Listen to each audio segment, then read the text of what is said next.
à 28. Et je lis pour la gloire de Dieu. Il est écrit en Samuel chapitre 23, versets 22 à 28. Il est écrit: Allez, je vous prie, prenez encore des informations pour savoir et découvrir dans quel lieu il a dirigé ses pas et qui l'y a vu, car il est, m'a-t-on dit, fort rusé.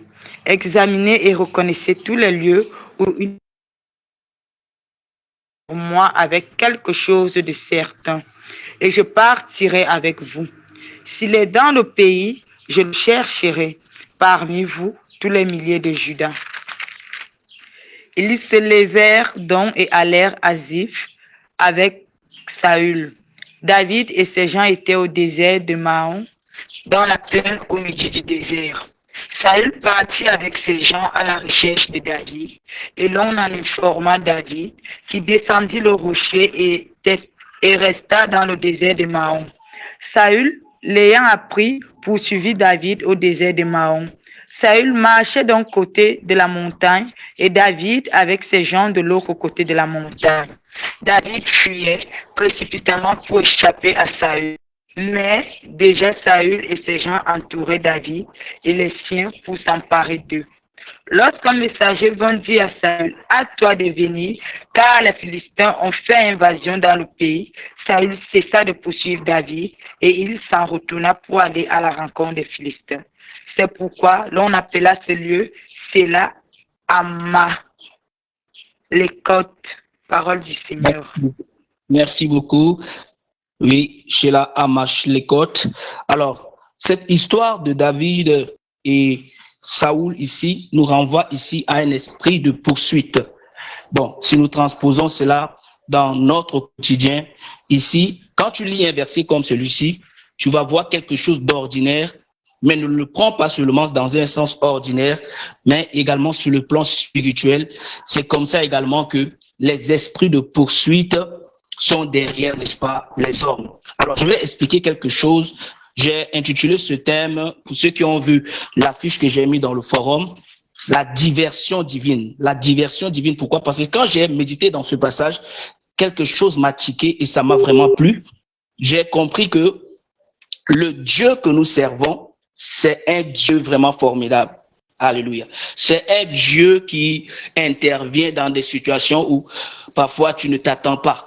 Tu peux arriver dans un niveau de ta vie où peut-être tu as comme l'impression que c'est fini, où tes ennemis pensent qu'ils ont déjà pris le dessus dans ta vie, où tes ennemis pensent qu'ils peuvent déjà finir avec toi. Mais c'est en ce moment-là que le Seigneur vient créer quelque chose, un déclic. Le Seigneur vient créer quelque chose qui sème la confusion dans le camp de tes ennemis. J'aimerais parler à quelqu'un qui m'entend cet après-midi. Bien-aimé, le Seigneur est sur le point de créer une diversion dans le camp de tes ennemis. C'est le thème qu'on va toucher cet après-midi. Alléluia. Alors, je rends grâce à Dieu qui me permet de me prononcer sur ce thème. Et je vais d'abord nous donner déjà, en quelque sorte, la définition même du mot. C'est quoi une diversion? Parce que c'est très important de connaître les choses d'après leur contexte, d'après leur sens propre. Alléluia. Donc, c'est important pour nous de comprendre ce que cela signifie. C'est quoi d'abord une diversion? Alors, la diversion, c'est une action de détourner quelqu'un de ce qui le préoccupe ou le chagrine. Amen. La diversion, c'est l'action de détourner quelqu'un de ce qui le préoccupe ou le chagrine. C'est aussi une opération par laquelle on détourne l'ennemi du point qu'il occupe pour le forcer à se porter ailleurs et à s'y défendre. Alors, dans cette histoire que nous voyons ici, nous connaissons l'histoire de David et de Saoul. David était un homme qui avait été comme un fils pour Saoul, parce que déjà il avait une alliance forte avec le fils de Saoul, du nom de Jonathan. Et pendant que David était encore plus jeune, avant qu'il n'accède à la royauté, Saoul faisait appel à David de temps à autre, et David venait parce que Saül était agité par un esprit qui le dérangeait. Et quand David venait jouer, n'est-ce pas, je ne sais pas si c'est à la harpe, alors cela faisait en sorte que Saül était soulagé. Alors c'était à ce niveau qu'on a vu l'intervention de David premièrement dans la vie de Saül, mais plus tard, lorsque le géant Goliath viendra défier l'armée d'Israël, alors c'est là où on va encore voir l'apparition de David aux côtés de Saül comme une personne que Dieu va utiliser pour délivrer ou enlever la honte sur Saül, parce que Goliath oppressait le peuple d'Israël. Il avait lancé le défi et il a dit que donnez-moi une seule personne qui peut me vaincre et vous serez, n'est-ce pas, au-dessus. Alors, personne ne pouvait lutter et c'était encore David que Dieu a utilisé dans 1 Samuel chapitre 17 que nous connaissons. David a intervenu et il est sorti vainqueur. Maintenant, plus tard, les combats se sont enchaînés et David était devenu quelqu'un, un guerrier aux côtés de Saül, quelqu'un qui faisait la guerre, il prenait la tête de l'armée de l'Israël et chaque fois qu'il partait en guerre, David remportait toujours des guerres. Et quand ils sont arrivés à un niveau donné, les gens ont commencé à chanter ce chant qui dit « Saül a tué 1000, David a tué 10 000. Saül a tué 1000, David a tué 10 000. » Alors, qu'est-ce qui s'est passé? Quand Saül a compris que la popularité de David commençait, n'est-ce pas, à prendre de l'ampleur, Saül a manifesté ce qu'on appelle de la jalousie envers son fils, parce que David était comme un fils pour Saül. Il a manifesté de la jalousie à son égard. Parce que David s'est marié même avec la fille de Saül. Mais malgré tout ça, Saül cherchait à tuer David. Il a poursuivi David. Et il y a des moments où, plus tard, c'est vrai, Dieu va livrer aussi Saül entre les mains de David, mais ce n'est pas de ça qu'on va parler. Aujourd'hui, on va parler de lorsque Saül avait la possibilité de mettre la main sur David, mais quelque chose devait se passer. Alléluia. Alors, Saül ici peut représenter quoi? Je disais tout à l'heure en amont, Saül il peut représenter l'esprit de poursuite. Dans ta famille, il y a un esprit qu'on appelle l'esprit de poursuite. Et généralement, l'esprit de poursuite, ce sont les sorciers qui ont ça. Et les sorciers sont jaloux. Alléluia. Je crois, un jour, j'ai prêché ici dans le forum, j'ai parlé de l'esprit d'Hérode. L'esprit d'Hérode, c'est quoi? C'est cet esprit qui ne veut pas voir l'étoile de quelqu'un briller. Si tu as des potentialités, si tu es quelqu'un qui a beaucoup de connaissances, si tu es quelqu'un qui a un avenir prometteur, si tu es quelqu'un qui a beaucoup d'opportunités dans la vie, l'esprit d'Hérode s'élève dans ta vie. Et c'est ce que nous avons vu avec les mages lorsqu'ils ont vu l'étoile de Jésus en Orient. Hérode a voulu, n'est-ce pas, s'acquérir, n'est-ce pas, des informations exactes sur l'enfant, sur le petit enfant, en vue, n'est-ce pas, de l'éliminer. Mais il n'avait pas dit ça. Il n'avait pas expliqué, il n'avait pas donné ses vraies motivations, mais en réalité, Hérode voulait ôter, n'est-ce pas, la vie de Jésus-Christ, parce que Jésus-Christ, il était comme une menace. Il voyait comment Jésus-Christ arrivait, il voyait comment Jésus-Christ, n'est-ce pas, allait régner et tout. Il pensait que Jésus venait pour régner sur la terre et tout, prendre sa place. Alors, il a combattu Jésus. Cet esprit-là, c'est l'esprit de poursuite, l'esprit d'Hérode et tout ce que nous connaissons. Alors, ici, dans le passage que nous avons lu, le verset 22 nous dit que Saül a envoyé sa troupe pour aller, n'est-ce pas, faire des investigations ou aller chercher David, parce que il était à la poursuite de David. Il cherchait absolument David, il voulait finir avec David parce qu'il avait peur que David devienne roi. Il avait peur que David devienne roi. Est-ce que tu sais que quand le diable te combat, c'est parce que le diable sait qu'il y a des choses en toi. Le diable ne combat pas tout le monde. Et généralement même, les gens qui nous combattent le plus, ce sont les gens qui sont plus proches de nous. Parfois, toi-même, tu ne sais pas ce que tu as fait à la personne, mais c'est cette personne que tu chéris tant, c'est cette personne que tu aimes tant, c'est cette personne qui est ta confidente, c'est cette personne à qui tu donnes beaucoup, peut-être, d'estime. Le diable peut utiliser cette personne pour te combattre. Le diable, parfois, il utilise, pas parfois, mais généralement, il passe par des gens qui sont plus proches de nous pour nous combattre. Et Saoul faisait partie de ces gens qui étaient plus proches de David, parce que je venais de le dire tout à l'heure, il était son père. Il n'était pas comme, il était même son père. Alléluia. Du côté même de l'alliance avec sa fille et tout ça avec son fils, ils avaient même une alliance. Et lui-même, Saoul, avait donné sa parole à David. Alors, qu'est-ce qui n'a pas marché pour que Saoul puisse se déchaîner autant sur ce jeune homme du nom de David? Parce que David avait quelque chose de particulier. Bien aimé, si tu es combattu dans la vie, si tu es menacé dans la vie, si tu es poursuivi dans la vie, sache que c'est parce que tu as quelque chose de valeureux, tu as quelque chose de spécial, tu as quelque chose qui a une grande valeur en toi que l'ennemi veut absolument détruire. Dans le livre de Jean, chapitre 10, verset 10, la Bible déclare que le voleur ne vient que pour dérober, égorger et détruire. Alléluia. Quand l'ennemi vient dans ta vie, son objectif, premièrement, c'est de te dérober. S'il ne parvient pas à dérober ce que tu as, qu'est-ce qu'il va faire? Il va chercher à te détruire ou te tuer. C'est comme ça que le sorcier aussi opère. S'il ne parvient pas à voler ton étoile, il va finir par te tuer. Mais bien aimé, cela n'est pas ta portion au nom puissant et glorieux de Jésus. Lorsque nous lisons dans le verset 22, il dit, allez, je vous prie, prenez encore des informations pour savoir et découvrir dans quel lieu il a dirigé ses pas et qui l'y a vu, car il est, m'a-t-on dit, fort rusé. Alléluia. Donc ça, c'était Saoul qui parlait parce qu'il voulait des informations et pas n'importe quelle information, des informations vraies, des informations exactes. Nous voyons dans ce texte du verset 22 que cela n'était pas la première fois où il a demandé à ces gens d'aller chercher David, mais c'était à maintes reprises déjà que Saoul, parce que quand tu lis le texte, David dit, prenez encore des informations. Ça veut dire que David, on a cherché David avant, mais on ne l'avait pas trouvé, et il a encore envoyé sa troupe pour aller chercher David, parce que il veut forcément se rassurer de là où David se trouvait, afin de le capturer. Et dans le verset 23, il dit, examinez et reconnaissez tous les lieux où il se cache, puis revenez vers moi avec quelque chose de certain. Alléluia, avec quelque chose de certain. Vous savez, plusieurs fois dans ta vie, bien aimé, si seulement le Seigneur peut ouvrir tes yeux pour voir combien de fois on te cherche dans le monde spirituel. Parfois tu es là, tu finis de prier, tu dors, tes ennemis viennent, mais ils tournent, mais ils ne te voient pas. Le Seigneur les frappe de confusion. Alors, en ce moment, Saoul dit que moi, je ne veux plus les gens que vous venez me dire que David est en tel lieu, on part, il n'est plus là. Il ne savait pas que c'était Dieu qui protégeait David. Il ne savait pas que c'était Dieu qui cachait David.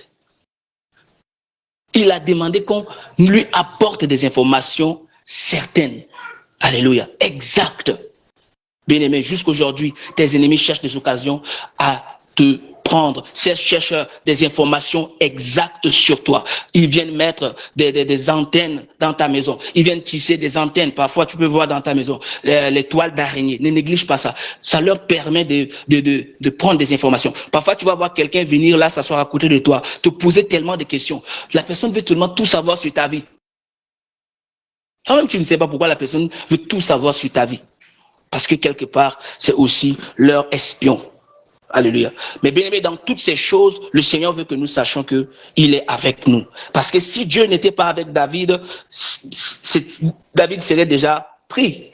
Parce que nous allons lire la suite et vous allez découvrir vous-même ce qui va se passer. Il a dit, examinez et reconnaissez tous les lieux où il se cache, puis revenez vers moi avec quelque chose de certain et je partirai avec vous. S'il est dans le pays, je le chercherai parmi tous les milliers de Juda. Alléluia. Dans le verset 24, il dit, ils se levèrent donc et allèrent à Ziph avant Saoul. David et ses gens étaient au désert de Mahon, dans la plaine du Midi du désert. Saoul partit avec ses gens à la recherche de David et l'on en informant David qui descendit le rocher et resta dans le désert de Mahon. Saoul l'ayant appris, poursuivit David au désert de Mahon.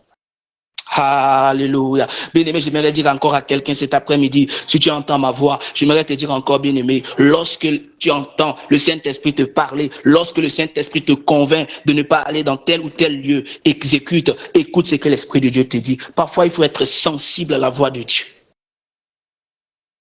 Les messagers sortent d'où? C'est vrai, sur le plan physique, David était bien équipé. Il avait aussi ses gens, oui, sur le plan physique, qui venaient lui donner des informations. Ça, c'est vrai. Parce qu'il était aussi sur ses gardes. Mais maintenant, si nous voyons dans le plan spirituel, spirituellement parlant, toi qui es un enfant de Dieu, qui te donne les informations? Qui te fait le coup exposé au danger, si ce n'est pas le Saint-Esprit? Parce que la meilleure personne qui peut, n'est-ce pas, te protéger, qui peut venir te communiquer des choses par des visions, par des songes. Et même Jésus, quand on voulait tuer Jésus, l'ange est venu. Et l'ange, je crois que c'est Gabriel qui donne les informations. Il est venu et il a dit, prenez le petit enfant et partez. Parce que ceux qui en veulent à sa vie sont là. Donc, ici, c'est pour nous dire que lorsqu'un danger veut venir dans la vie d'un enfant de Dieu, il y aura toujours une information, il y aura toujours un avertissement. Dieu va toujours te parler. Mais maintenant, cela dépend de ta sensibilité. Alléluia. Cela dépend de ta sensibilité. Alors, nous poursuivons. Il dit, ils s'élevèrent donc et allèrent à Ziph avant Saoul. David et ses gens étaient au désert de Mahon, dans la plaine au midi du désert. Saoul partit avec ses gens à la recherche de David. Et l'on en informant David qui descendit le rocher et resta dans le désert de Mahon. Saoul l'ayant appris, poursuivit David au désert de Mahon. Même si tes ennemis localisent ou connaissent ton lieu de localisation, bien-aimé, et qu'ils continuent à te poursuivre, ils ne pourront pas t'arrêter. Alléluia. Bien que Saoul avait déjà la vraie information, même si Dieu permet, parce que parfois Dieu peut permettre que tes ennemis te localisent. La Bible dit, le malheur atteint souvent le juste, mais l'Éternel l'en délivre toujours. Le malheur atteint, c'est pour dire que parfois tes ennemis peuvent même te toucher, mais ils ne peuvent pas te détruire, parce que le Seigneur sera toujours à tes côtés. Alléluia. Donc, il dit, Saoul partit avec ses gens à la recherche de David, et l'on en informa David qui descendit le rocher et resta dans le désert de Mahon. Saoul, l'ayant appris, poursuivit David au désert de Mahon. Même dans le désert, le diable va te poursuivre. Alléluia. Même dans ton désert, il va te poursuivre. Il n'a pas de pitié, il ne va pas dire que non, tu traverses des moments difficiles, tu es dans le désert déjà, je peux te laisser là-bas. Non, lui, ce n'est pas son problème. C'est d'abord là même, c'est même là-bas même il cherche même des occasions pour t'abattre. Parce qu'il sait que tu es au désert. Tu es peut-être faible. C'est dans le désert que parfois nous sommes faibles. C'est dans le désert que parfois certains abandonnent. Alléluia. Mais même dans le désert, Dieu n'a pas laissé David. Et David non plus ne s'est pas éloigné de Dieu. Alors, verset 26. Saoul marcha d'un côté de la montagne et David avec ses gens de l'autre côté de la montagne. Si nous faisons une étude sur ça, il y a beaucoup de révélations. Mais comme nous ne sommes pas en train de faire une étude approfondie, parce que déjà la montagne signifie quelque chose pour quelqu'un. Alléluia. Pendant que toi tu es sur ta montagne, l'ennemi aussi est sur sa montagne. Pendant que toi tu jeûnes, lui aussi il jeûne. J'ai appris que même les sorciers jeûnent, même les francs-maçons jeûnent. Donc, tout ce que nous on fait, eux aussi ils font. Nous on fait pour le bien, eux ils font pour le mal. Montagne, alléluia, contre montagne. Alors, ici, David fuyait précipitamment pour échapper à Saoul, mais déjà, Saoul et ses gens entouraient David et les siens pour s'emparer d'eux. Ils entouraient David, mais ce n'est pas pour dire qu'ils étaient déjà, ils l'ont déjà pris. Non, mais ils entouraient David et ses gens. Alors, voilà quelque chose qui va se passer. C'est là où Dieu va venir maintenant créer une diversion totale. Waouh! Bien aimé, parfois tu as comme l'impression que tes ennemis ont déjà pris le dessus. Mais Dieu n'a pas dit son dernier mot. Alléluia. Oh, j'aime Dieu. Parfois, il te laisse à un niveau où tu laisses comme ça. Pour toi, dans ta tête, tu te dis que c'est déjà fini, c'est déjà mort pour moi. Moi, je suis déjà cuit. C'est là où il va te sortir sa dernière. Oh, j'aime le Seigneur. Une carte, alléluia, pour éteindre tes ennemis. pour mettre tes ennemis KO. Alléluia. Alors la Bible dit, lorsqu'un Saoul marchait, n'est-ce pas, verset 27, pour ne pas reculer, lorsqu'un messager vint dire à Saoul, à toi de venir, car les Philistins ont fait invasion dans le pays, Saoul cessa de poursuivre David et il s'en retourna pour aller à la rencontre des Philistins. C'est pourquoi l'on appela ce lieu Shelah Hamath-Shilekot. Amen, amen. Donc, lorsque l'ennemi bien-aimé va se lever pour combattre ta vie, Dieu va s'aimer une confusion. Dieu va s'aimer, n'est-ce pas, ce qu'on appelle une invasion dans son camp, au point où cette invasion ici, ce sont les anges de Dieu. Moi, je ne vois pas les Philistins, mais je vois maintenant ici les anges de Dieu, alléluia, qui se sont levés pour s'aimer la confusion dans le camp de Saoul. Et Saoul ne pouvait plus poursuivre David. Donc, ce qui le préoccupait, il a abandonné ses démarches qui, n'est-ce pas, consistaient à mettre la main sur David et il n'a plus fait du mal à David. Alors, bien aimé, qu'est-ce que tu retiens? C'est pour te dire encore cet après-midi que, quels que soient les combats dans ta vie, comme l'a dit notre frère Job, il a dit, je sais que mon Rédempteur est vivant et il se lèvera le dernier. C'est pour dire que quoi?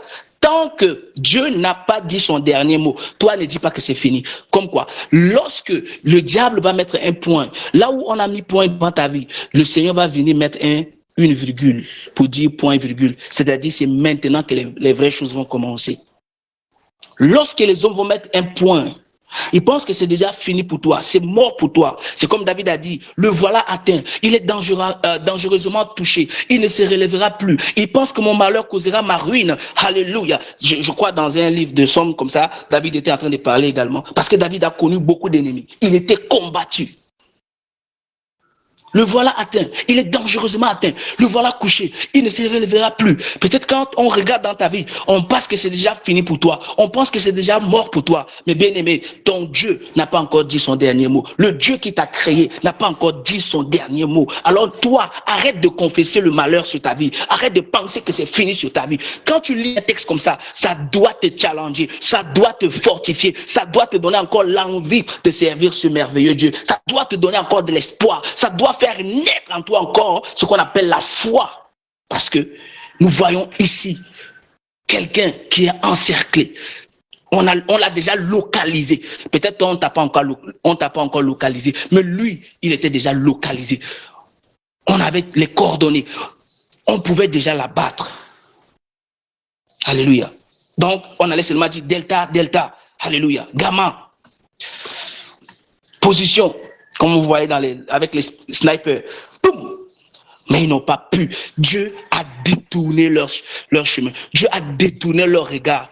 Dieu a créé la confusion. Je déclare dans ta vie ce matin que Dieu va déclarer, Dieu va manifester une confusion dans le camp de ceux qui veulent te détruire. Dieu va manifester une confusion dans le camp de ceux qui te poursuivent. Dieu va manifester une diversion. Dieu va créer une diversion de sorte que ils seront confus, ils seront obligés de te laisser pour aller s'occuper d'autres choses. Parce que eux aussi, leur vie sera menacée. Amen, amen.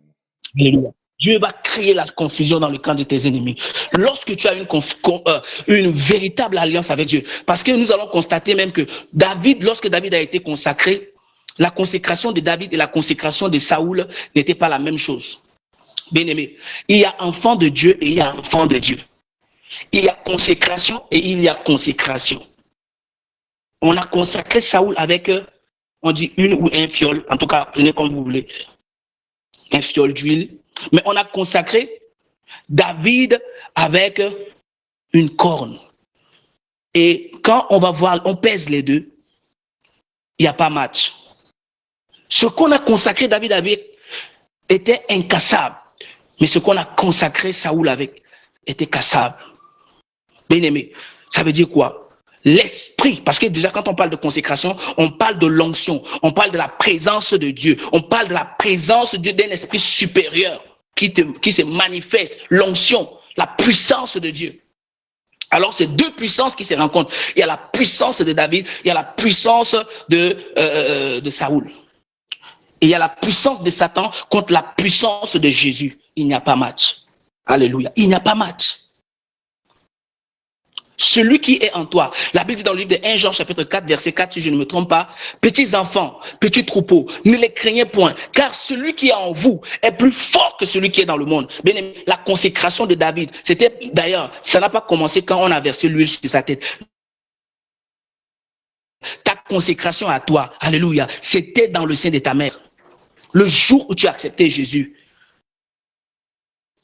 Mais avant même que tu acceptes Jésus, Dieu avait déjà préparé que tu sois son enfant. Il avait déjà les regards sur toi. Alléluia. Bien-aimé, quand Dieu a les regards sur toi, personne ne peut te détruire. Quand Dieu a les regards sur toi, personne ne peut t'arrêter. Quand Dieu a les regards sur toi, personne. Peut-être c'est toi-même qui vas te livrer entre les mains de tes ennemis. Comme c'était le cas il s'appelle qui? Samson. Oui, Samson aussi était consacré, mais Samson s'est livré entre les mains de ses ennemis. Parce qu'il a fait ce qu'il ne fallait pas. Mais même jusqu'à la fin, Dieu lui a montré sa fidélité. Alléluia. Dieu lui a montré sa fidélité. Oui, en ce moment, David n'était pas consacré physiquement, mais spirituellement, David était déjà consacré. Il avait déjà une alliance, parce que quand on parle de ça, je vais bien expliquer. Il avait déjà une alliance avec Dieu. Est-ce que tu as une alliance avec Dieu? Quelle est ton alliance avec Dieu? Notre alliance avec Dieu, c'est Jésus, c'est le sang de Jésus qui nous a, n'est-ce pas, sauvés, qui nous a rachetés. C'est au travers de ce sang que nous sommes en Christ et nous avons une alliance avec notre Dieu. Et j'aimerais dire à quelqu'un que, à cause de Jésus bien-aimé qui est en toi, Dieu ne permettra pas que tes ennemis prennent le dessus. Parce que celui qui est en toi est plus fort que celui qui est dans le monde.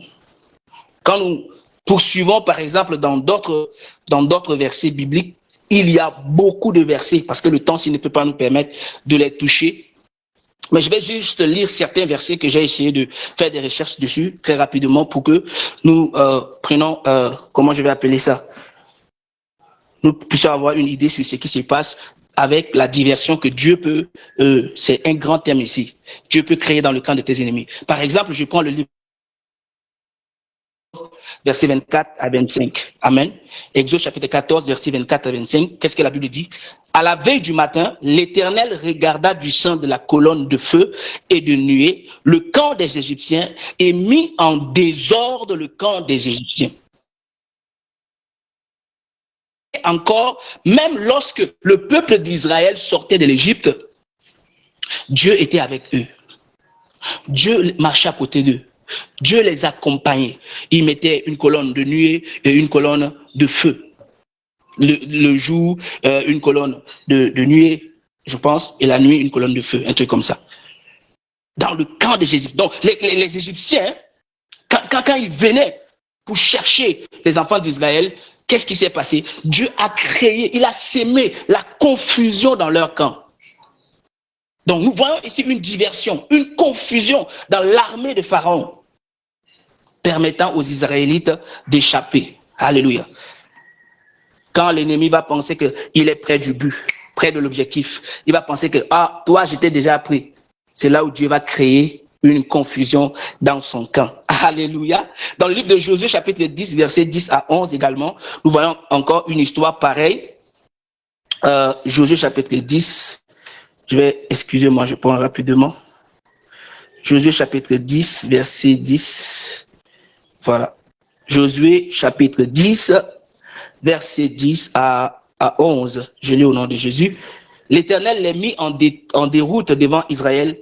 Israël leur fit éprouver une grande défaite près de Gabon. Les poursuivit sur le chemin qui monte à Beth-Horon et les battit jusqu'à Azeka et à Makeda. Comme ils fuyaient devant Israël et qu'ils étaient à la descente de Beth-Horon, l'Éternel fit tomber du ciel sur eux de grosses pierres jusqu'à Azeka, et ils périrent. Ceux qui moururent par les pierres de grêle furent plus nombreux que ceux qui furent tués avec l'épée par les enfants d'Israël. Alors ici également, dans cette histoire du combat, nous voyons également une action surnaturelle. Lorsque Dieu veut créer la diversion dans le camp de tes ennemis, il produit une action surnaturelle. Des choses que les yeux physiques ne peuvent pas voir. Il y a des combats qui se passent dans ta vie. Quelqu'un peut te combattre physiquement, oui, mais spirituellement, Dieu peut opérer quelque chose qui va détourner son attention de toi. Dieu peut frapper cette personne, Dieu peut créer de troubles dans la vie de cette personne, alléluia, jusqu'à ce que cette personne te laisse en paix. Parce que le diable, parfois, il utilise des hommes pour nous combattre, pour nous faire ceci, pour nous faire cela. Le diable ne va pas venir physiquement, hein. Il va utiliser aussi des gens pour te combattre. Et Dieu est capable de les détourner de ton chemin. Dans 2 Rois également, dans le verset, le chapitre 7, quand nous voyons le verset 6, il dit, le Seigneur avait fait entendre dans le camp des Syriens un bruit de chars. Vous connaissez cette histoire, non? Je crois que tout le monde connaît cette histoire des lépreux et consorts et tout ça. Le Seigneur avait fait entendre dans le camp des Syriens un bruit de chars et un bruit de chevaux. Le bruit d'une grande armée, et ils s'étaient dit l'un à l'autre, voici le roi d'Israël a pris à sa solde contre nous les rois des Étiens et les rois des Égyptiens pour venir nous attaquer. Alors qu'il n'y avait personne. Mais ils entendaient les bruits des chars, les bruits, alléluia. Bien aimé, lorsque tes ennemis vont se lever contre toi, toi, tu penses que tu es seul, mais Dieu va susciter une armée dans l'invisible. Dieu va susciter une armée que tes yeux physiques ne voient pas. Dieu peut susciter une armée qui va venir s'aimer le trouble dans le cas de tes ennemis. Toi, tu dors profondément la nuit, mais tu ne sais pas les combats que Dieu est en train de livrer pour toi. Tu ne sais pas. Toi, tu fais ta petite prière, mais Dieu crée la confusion dans le cas de tes ennemis. Parce que pour qu'on attaque un enfant de Dieu, parfois le diable est obligé d'envoyer une armée contre toi. Mais ils ne parviendront pas à te toucher. Pourquoi? Tu as vu comment les Syriens avaient abandonné leur camp. Ils croyaient qu'il y avait une attaque, alors que c'était une diversion sonore. Surnaturelle, une diversion sonore et surnaturelle. Il y a plusieurs types de diversions que Dieu peut créer. Là, on assiste à une diversion sonore et surnaturelle. Ils entendaient des pas, ils entendaient des bruits de chats, ils entendaient des bruits de chevaux. Ils pensaient que, hey, le roi là, il a déjà trouvé des alliés, ils sont en train de venir contre moi. Parce que plus tu as des gens avec toi, plus vous êtes forts. Alors ils se sont mis à s'enfuir et ils ont laissé les enfants d'Israël. Quelqu'un m'a demandé, mais pasteur Ronald, pourquoi Dieu aime trop les enfants d'Israël? J'ai seulement dit que non. L'histoire des enfants d'Israël, c'est une alliance. Une alliance tellement forte que quand Dieu t'aime, il est toujours là avec toi. Il est toujours, quand tu as une alliance avec lui, il est toujours avec toi. C'est pourquoi la Bible dit, ne touchez pas à mes oins, ne faites pas du mal à mes serviteurs, ne faites pas du mal. Alléluia. Celui qui te touche, touche à Dieu, parce que tu es la prunelle de l'œil de Dieu. Dans 2 Chroniques, 2 Chroniques chapitre 20, le verset 22 à 23, je lis. Au moment où l'on commençait les chants et les louanges, l'Éternel plaça une embuscade contre les fils d'Ammon et de Moab et ceux de la montagne de Séhir qui étaient venus contre Juda et ils furent battus. Dieu créa quoi? Dieu a fait, une embuscade. Dieu a créé une embuscade contre les fils d'Ammon, autant pour moi, de Moab. Nous connaissons l'histoire, n'est-ce pas, cette histoire où Dieu s'est levé et il a créé la confusion dans le camp, n'est-ce pas, des ennemis d'Israël. Parce que Dieu était avec son serviteur. Dieu était avec son serviteur. Ils étaient oppressés. Ils ne savaient quoi faire. Mais le Seigneur s'est levé. Le Seigneur leur a donné la stratégie. Le Seigneur leur a donné, il a dit, c'est comme pour le mur de Jéricho qu'on avait lu la dernière fois, où ils ont fait le tour. On a parlé des cris la dernière fois. Dieu a encore agi comme ça. Alléluia. Et rien que par les louanges, Dieu peut s'aimer la diversion dans le camp de tes ennemis. La louange que tu méprises tant, l'adoration que tu méprises tant, lorsque tu chantes des cantiques, ça crée la diversion dans le camp de tes ennemis. Ça crée la diversion dans le camp de tes ennemis. Donc tu ne dois pas négliger la louange, tu ne dois pas négliger, l'adoration. Nous connaissons cette histoire parce que ça parlait de Josaphat. Josaphat. Alléluia. Donc, il était dans le royaume il était en Juda, il était le roi de Juda. Ici, nous voyons également dans, comment on appelle, Daniel chapitre 6, verset 22. On a encore un peu de temps. Daniel chapitre 6, verset 22, il dit, mon Dieu a envoyé son ange et a fermé la gueule des lions. Amen. Ça, c'est une diversion de la nature des lions qui empêche aux ennemis, n'est-ce pas, de te dévorer. Qui empêche aux ennemis de t'attaquer. Donc, Dieu est capable de créer, de s'aimer, de faire, de mettre sur pied des stratégies ou de trouver un moyen pour détourner tes ennemis, n'est-ce pas, de leur objectif qui est quoi? De t'atteindre ou de te détruire. Dieu va toujours trouver un moyen pour les détourner de cet objectif. Dans Actes chapitre 12, versets 6 à 10, également, nous voyons cette histoire où l'apôtre Pierre était délivré de la prison. Je ne vais pas lire parce que c'est un peu long. L'apôtre Pierre était délivré, n'est-ce pas, de la prison, alors que les gardes dormaient là. Les chaînes, ils étaient liés et consorts. Mais les chaînes tombèrent et les portes s'ouvrirent d'elles-mêmes. Ça aussi, c'est une diversion divine qui vient neutraliser les gardiens. Comment Dieu a sémé la diversion? Comment? Par le sommeil. Bien-aimé, Dieu va envoyer un sommeil profond dans la vie de tes ennemis. Pendant qu'ils vont peut-être se dire que, bon, je vais aller attaquer tel frère, je vais aller attaquer cette soeur. Le sommeil, la somnolence. Tu peux même prier comme ça. Seigneur, frappe-les d'aveuglement. Seigneur, envoie la somnolence ou le sommeil. Envoie ceci, la fatigue. Et tout ça, ce sont des armes. Parce que la prière, c'est quoi? C'est comme tu te sers des choses naturelles et tu pries. Quand un démon veut te faire du mal, il t'attaque spirituellement, mais tu ressens ça physiquement, non? Quand un démon veut te faire du mal, il te fait peut-être quelque chose dans le règne spirituel, mais ça se manifeste physiquement. De la même manière, nous on fait l'inverse. Nous, les choses que tu proclames dans la dimension physique prennent effet dans la dimension spirituelle. Alléluia. Ou vice-versa aussi. Pour dire quoi? Dans le livre de Matthieu, la Bible dit, tout ce que vous lierez sur la terre sera lié dans les cieux. Alléluia. Donc, il faut que, d'abord, généralement, c'est d'abord ce qui se passe physiquement, qui se manifeste également spirituellement.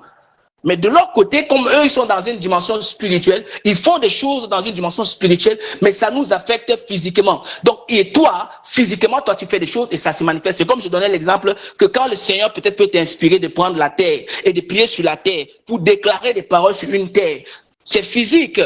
Quand tu prends la terre, c'est physique, mais ça ne regarde pas le côté physique. Il y a quelque chose qui se passe dans le règne spirituel. Je détruis la malédiction sur cette terre. Je détruis la pauvreté sur cette terre. Alors que tu parles sur la terre, il y a des choses qui se produisent dans le règne spirituel. Parce que d'ailleurs, la source est spirituelle et non physique. Amen. Donc, ici, je vais prendre encore un dernier verset ou un avant-dernier. Dans Actes chapitre 23, versets 12 à 22 également, nous voyons l'histoire de Paul qui devait être tué par un complot. Nous voyons l'histoire de Paul dans la Bible.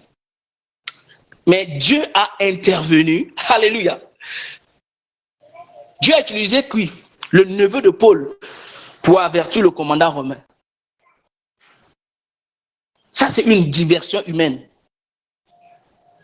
Donc, c'est Dieu lui-même qui a orchestré cela pour sauver Paul. Paul, même là, en maintes reprises, il allait mourir. C'est quand Dieu a voulu qu'il meure d'abord, il est mort. Tant que Dieu ne veut pas qu'un enfant de Dieu meure là, l'enfant de Dieu ne va pas mourir. Tant que Dieu ne veut pas que moi, je meure là, je ne mourrai pas. Tant que Dieu ne veut pas que tu meurs là, tu ne mourras pas. Quand l'heure de Paul était arrivée, et que Dieu a dit que tu vas mourir comme ça, par la bouche des filles, j'ai oublié leur nom, les prophétesses qui ont prophétisé. Il n'a pas refusé parce qu'il savait que c'était déjà son heure. Il ne pouvait pas s'opposer à la volonté de Dieu. Les gens ont dit que non, ne pars pas, tu vas mourir. Il savait que c'était son heure. Et un enfant de Dieu doit connaître son heure. Un bon enfant de Dieu, quand c'est ton heure, tu sais, quand c'est pas ton heure, on veut te tuer, refuse, je ne mourrai pas. Parce que c'est Dieu qui décide de quand tu dois mourir. Alléluia. Je prends un dernier texte, Actes chapitre 27, versets 41 à 44, que je ne vais pas aussi lire parce que c'est long. Nous voyons aussi l'histoire de naufrage du bateau où Paul était prisonnier. Alors les soldats qui étaient là étaient dépassés par la situation. Ils voulaient tuer les prisonniers, mais le centurion avait fait quoi? Il a détourné ce plan pour sauver Paul. Pour sauver Paul. Dieu a fait ça pour sauver son serviteur. Parce qu'on amenait déjà Paul. Mais Dieu a créé ça. Une diversion par la décision d'un homme. Bien-aimé, quand Dieu est de ton côté, qui sera contre toi? Dans le livre de Romains chapitre 8, je crois le verset 30, en tout cas 30 quelque chose, 37 en allant et tout, 36, 37 et quelque chose, 31 même déjà. Tu vas lire là-bas, tu vas voir comment Dieu dit que qui accusera les élus de Dieu? C'est Dieu qui justifie. C'est Dieu qui justifie. Donc si Dieu est avec nous, bien-aimé, n'aie pas peur. Invoque ce Dieu qui crée la diversion dans les camps de tes ennemis. Peut-être qu'ils sont près de toi et tu es effrayé. Tu as peur, tu te dis que moi c'est déjà fini pour moi. Peut-être ils vont déjà me tuer. Mon oncle est sorcier, mon papa est sorcier, mon grand-père est sorcier. Peut-être tu es même dans une famille des sorciers, mais personne ne va te tuer. Personne ne va t'empêcher d'aller en mariage. Personne ne va t'empêcher de réussir. Parce que ce que Dieu a prévu, c'est ce qui va te réaliser. Donc la diversion divine, c'est une stratégie de délivrance que Dieu met en place pour ses enfants. Il déroute tes ennemis de leur plan. Alléluia. Comme Ésaïe 54 nous dit. Toute âme forgée contre moi sera nulle et sans effet. Toute langue qui s'élèvera en justice contre moi sera condamnée. La diversion, bien-aimé. Plusieurs fois Dieu fait cela. Et nous devons toujours demander à Dieu de créer, de s'aimer la diversion dans le camp de nos ennemis. Elle peut se manifester par la confusion, un contretemps providentiel ou une intervention surnaturelle. On a vu quelques éléments de diversion j'ai cités sur le plan humain, sur le plan de bruit, sur le plan de ceci, sur le plan de cela. Dieu est allé jusqu'à même fermer la gueule des lions. Dieu, il est très très fort. Ça veut dire quoi? Dieu veille toujours sur ses enfants. Dieu veille sur nous.